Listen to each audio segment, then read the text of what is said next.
Washington, North Korea on Friday fired a ballistic missile Friday morning that flew over Japanese airspace before crashing into the Pacific Ocean, South Korean and Japanese officials said.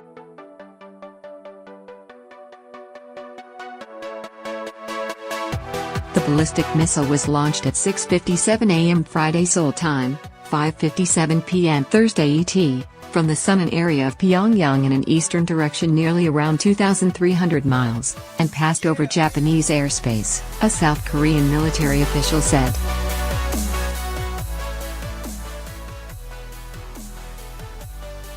The launch comes weeks after North Korea in late August fired a missile that traveled over Japanese airspace.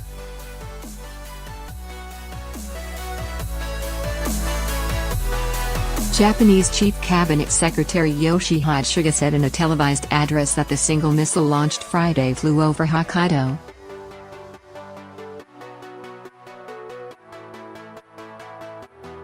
There are no reports of any objects falling in Japanese territory or any other damage, Suga said.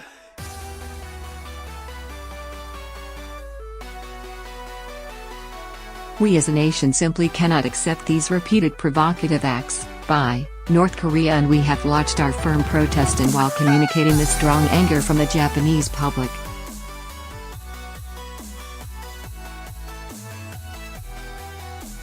We expressed our condemnation using the strongest of terms, Suga said.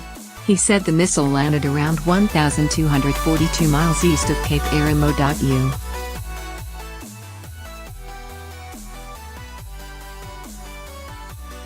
Pacific Command said it believes the missile launched Friday was an intermediate-range ballistic missile.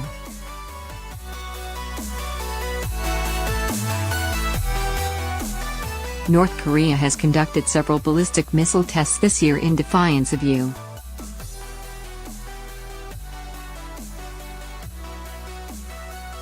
resolutions, including 2 intercontinental ballistic missile tests that experts said suggest a missile could reach parts of the United States.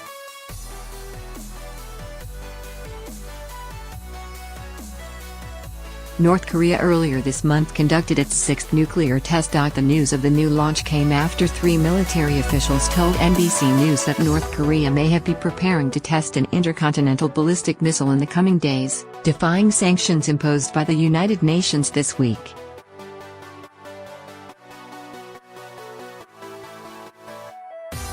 In the last 72 hours, U.S. intelligence has observed North Korea moving mobile missile launchers and preparing sites that have been used for previous launches, suggesting a possible test in the coming days, according to the officials, who requested anonymity.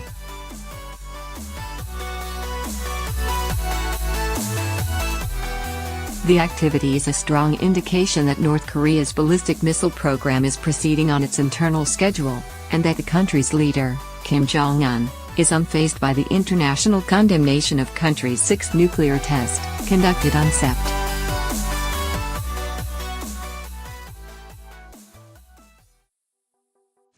Last week, the Trump administration proposed crippling sanctions on North Korea in response to Kim Jong Un's underground test of a nuclear device that North Korea claimed was a powerful hydrogen bomb.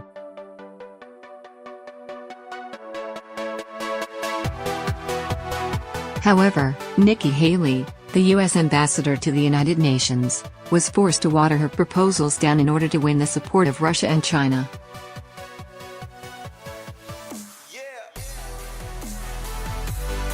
After the UN Security Council adopted the sanctions with a unanimous vote, Trump officials heralded them as the toughest international action approved by the U.S.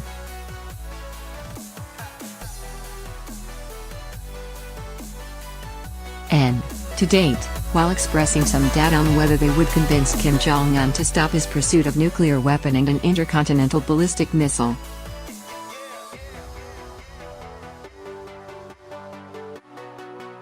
The resolution does continue to send a consistent message to the regime of North Korea and importantly to those who continue to enable North Korea's activities, that the international community does have a common view on the seriousness of North Korea's proliferation program, said Secretary of State Tillerson, who was in London on Thursday holding meetings with French and British officials, conversations that included counteracting North Korea's nuclear proliferation.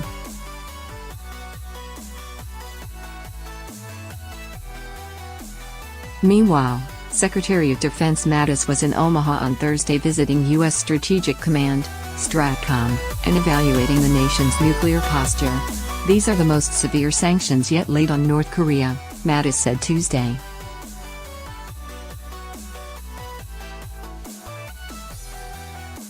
We'll see what choices the North Koreans make.